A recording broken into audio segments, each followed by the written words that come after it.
என்னோட ஆராய்ச்சி நிறுவனம் நானும் என்னுடைய துணைவி நந்தினி நாங்கள் 2 பேரும் ஒரு 13, 14 ஆண்டுகளுக்கு முன்னாடி நாங்கள் தொடங்கினோம்.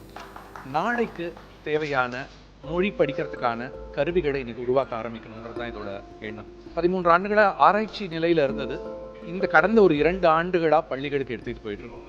பள்ளிகள் நிறைய போகும்போது மாணவர்கள் பார்க்கும்போது நிறைய கேள்விகள் கேட்கும்போது எல்லாரும் கேட்குற ஒரு கேள்வி, இது வந்து மாணவர்கள் கேட்டால் கூட பரவாயில்ல, ஆசிரியர்கள் முதல்வர்கள்லாம் கேட்பாங்க, ஏங்க தமிழ் படிக்கணும் அப்படின்றது அவங்களோட கேள்வி. ஏன்னா மேத்ஸ் படித்தாங்கன்னா, இன்ஜினியரிங் படித்தாங்கன்னா, மெடிசன் படித்தாங்கன்னா அவங்களுக்கு ஒரு பாத் இருக்குது. தமிழ் படித்து இன்றைக்கி என்ன பண்ண போகிறாங்க அப்படின்ற ஒரு கேள்வி இருந்துச்சு. அது ரொம்ப ஒரு வருத்தமான கேள்வி. அதில் ஒரு உண்மை இருந்துச்சு.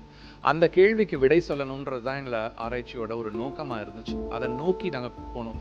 தமிழ் வந்து ஒரு 2500 ஆண்டு பழமை மிக்க ஒரு மொழி. அதில் இவ்வளவு வரலாறு இருக்குது, இவ்வளவு இலக்கியம் இருக்குது, இவ்வளவு செழுமை இருக்குதுன்னு சொன்னால் சரிங்க, இருக்கட்டும்.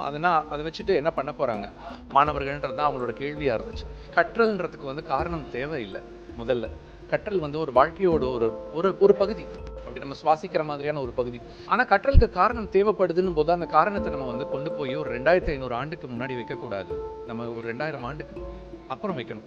எதிர்காலத்தில் கொண்டு போய் வைக்கணும். ஒரு அடுத்த ஒரு 20-30 ஆண்டுகளில் தமிழ் படித்தா என்னெல்லாம் இவங்களால பண்ண முடியுன்ற காரணங்களை கொண்டு வரணுன்ற ஒரு நோக்கத்தோட, அதாவது தமிழ் படிக்கிறதுக்கான காரணத்தை பாஸ்டில் வைக்காதீங்க, ஃப்யூச்சரில் வைங்க அப்படிங்க. ஒரு 150 தொழில்கள் போய் எல்லாத்தையும் நாங்கள் டாக்குமெண்ட் பண்ண ஆரம்பிச்சோம். தமிழ் படிக்கிறது மூலமாக எந்தெந்த துறைகளுக்குள்ளெல்லாம் போகலாம் தமிழ் படிச்சுட்டு. அப்படி போகிற துறைகளில் சில துறைகளில் எங்களுக்கு ஆச்சரியமாச்சு. சில துறைகளில் வந்து மருத்துவர் ஆகிறத விட, ஒரு பொறியாளர் ஆகிறத விட ரொம்ப எளிமையாக இருக்குது. அதே சமயத்தில் ரொம்ப ஒரு மகிழ்ச்சியான ஒரு வாழ்க்கையை அவங்களால வாழ முடியும். இந்த துறைகளுக்குள்ளெல்லாம் எப்படி அவங்கள கொண்டு போகலாம் அப்படின்ற ஒரு நோக்கத்தில் ஆரம்பிக்கப்பட்டது தான் இந்த ஆய்வகம், தமிழ் ஆய்வகம்.